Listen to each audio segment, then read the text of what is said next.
Hey everybody, Brittany here. Welcome back to a new tournament game analysis video. Today we will be covering my last tournament game in just one tournament game per video. Instead, after this, we will be covering an entire tournament within just one video instead, just because I think I could make something a bit, higher produced and a bit nicer to watch and everything.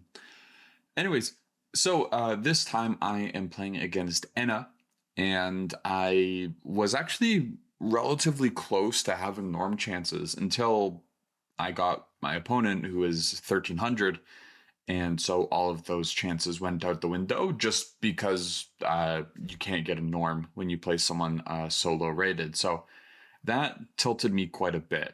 And when I found out this person also drew the same person that I did, the Prodigy, just a round or two before, who is a titled player, I was even kind of more upset because I have no idea how strong this person could be. Um, yeah, so all I knew was that she played the London, and I tried to use that to my advantage because actually I do have some London prep for people that I know always will play the bishop to f4 on move 2.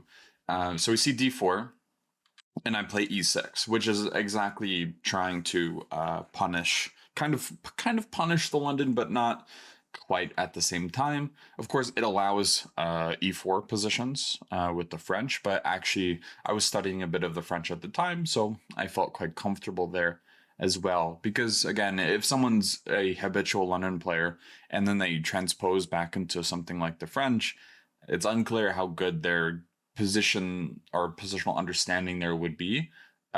So I was totally fine with that because then they would probably be a lot less certain of what's going on than I would be.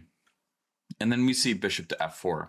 So now we get to play the move, which is c5. So basically the whole point is with this e6 and c5 setup, you're trying to go for a very fast queen b6 without even committing to the move d5, which I think is quite interesting and actually tends to work out quite well whenever I get to play it. And it worked out well, very well in this game. c3, queen to b6, queen to d2. I end up taking on d4 and going that f6, just so I'm ready for bishop to b4, where if they play knight c3, then I can also potentially play something like knight to e4 and try to add more pressure on this a5 to e1 diagonal here. They play a3, just avoiding bishop to b4 altogether, which does make sense. I played knight to c6. We see e3, and now I get a funny move here, which I think is quite strong. So generally, again, when you're avoiding d5, I could just play d5 now, and it's a game.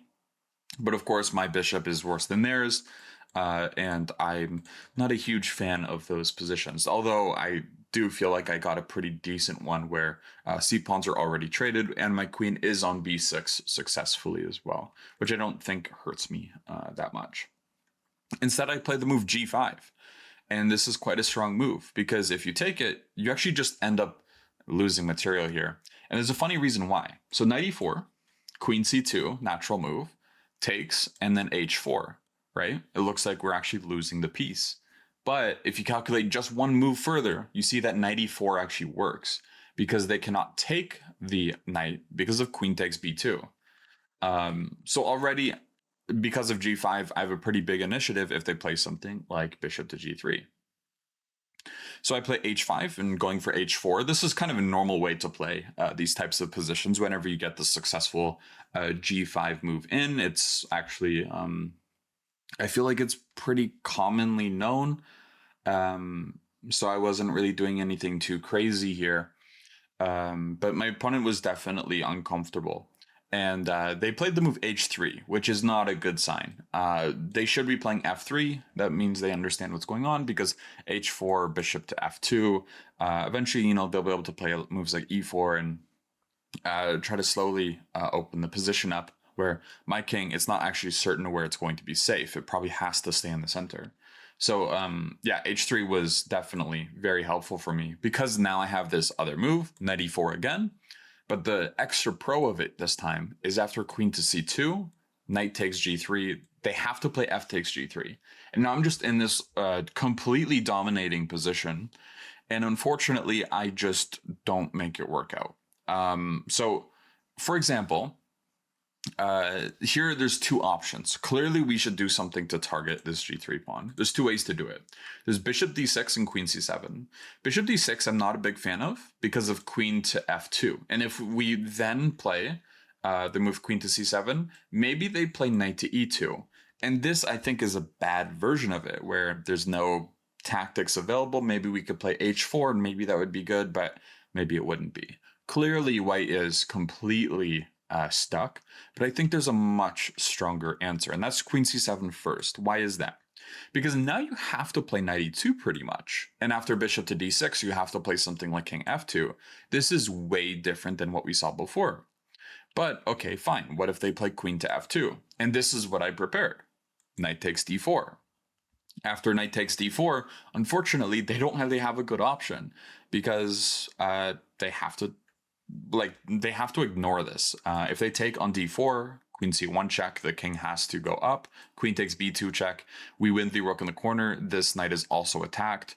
The king is just wide open, which is just not a good sign at all. And yeah, of course, black is completely winning here. So knight takes d4, knight c3. Black is already completely winning, but again, I managed to mess this up quite a bit. So I go knight to f5. Everything's fine for now. Knight g to e2. a6 to prevent any knight b5s from coming. Rook to c1. And then I go queen to e5, which I think is actually a pretty strong move. It just prevents any knight b5 or knight d5 discoveries on my queen on c7 because their rook is actually defended by their knight. I'm ready for moves like bishop to d6 and trying to just win the g3 pawn. And g4 we're never scared of. For example, if they played it a move early, takes, we would just win their rook in the corner. So completely paralyzed, pretty much nothing to do. They played e4. Then I played bishop to c5.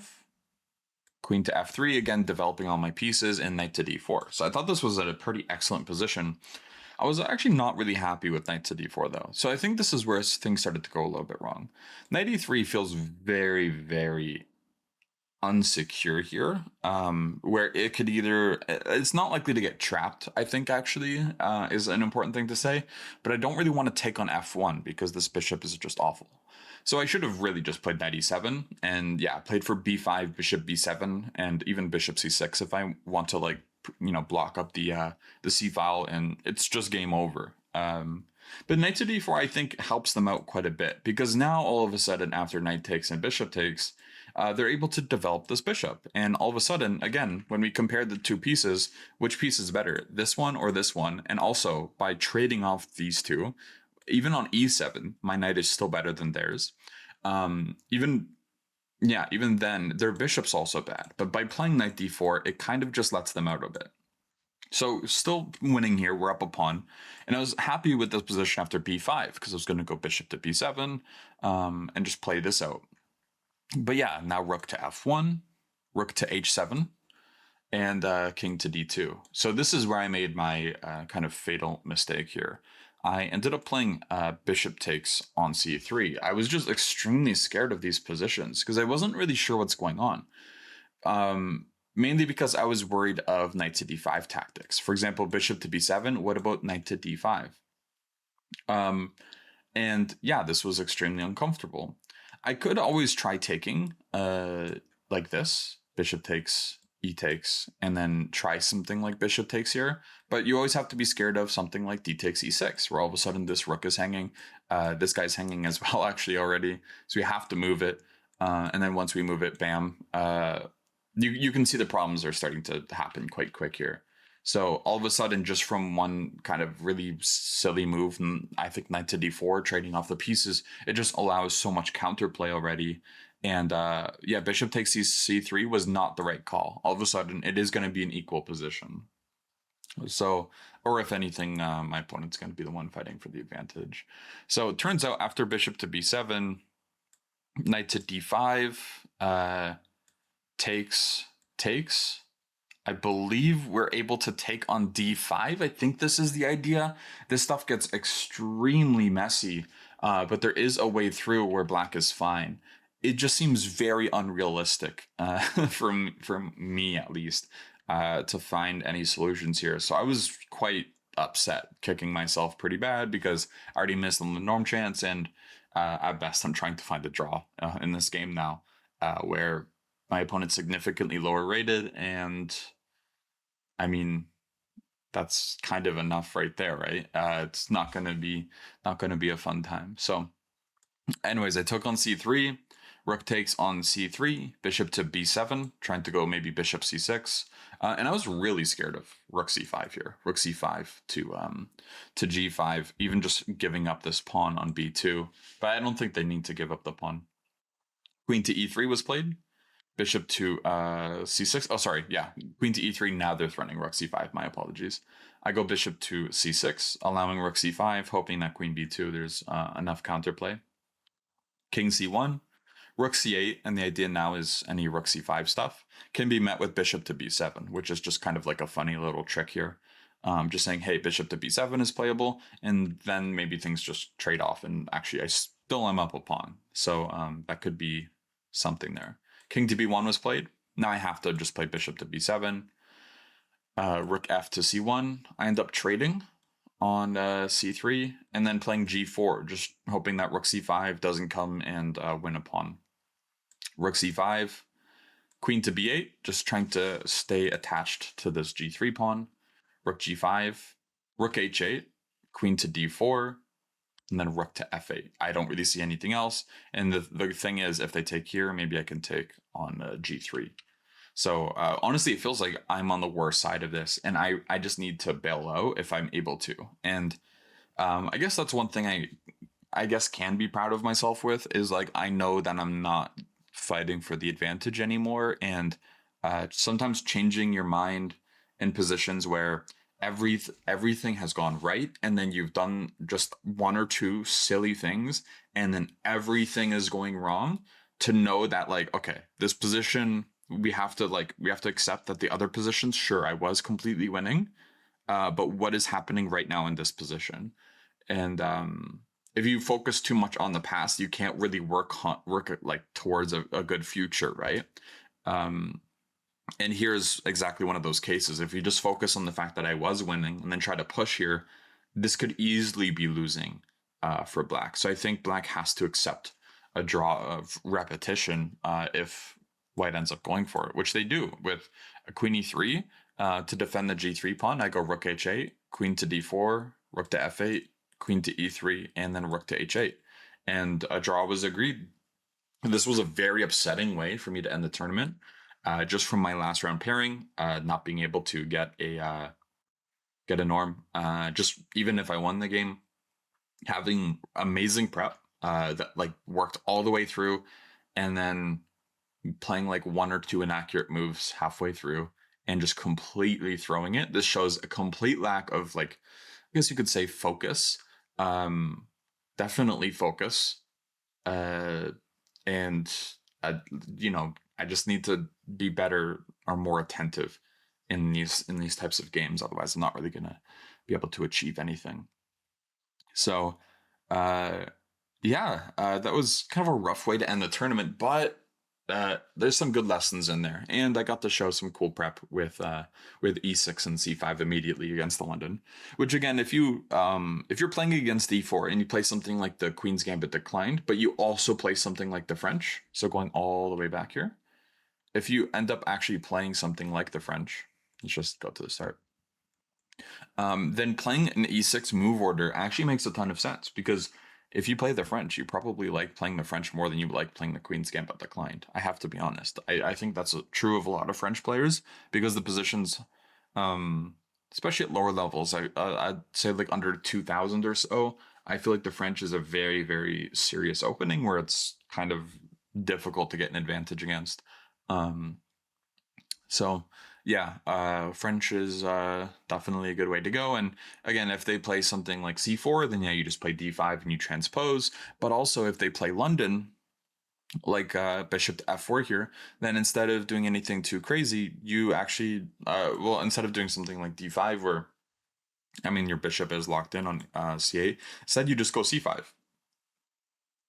With Again, they should never take on c5. And sometimes, again, let's just say d5 you play. Here, c5, you'd have to know a lot about the lines where d takes c5 is playable. And some people aren't comfortable learning what happens if they end up trying to take this pawn. Of course, it does work out. Something like e6, b4 wouldn't work because of queen to f6 here. But again, I can see a lot of people actually preferring to play positions like this, where d5 is just completely ignored. You get this move queen b6 in very fast, faster than you would in d5 and c5 variations sometimes. And yeah, I actually really like these positions. So just kind of food for thought if you are looking for something interesting against the London. There you go. That's something right there. And that's going to be it for this video. So yeah, that's about it. All right. Thanks, guys. Bye-bye.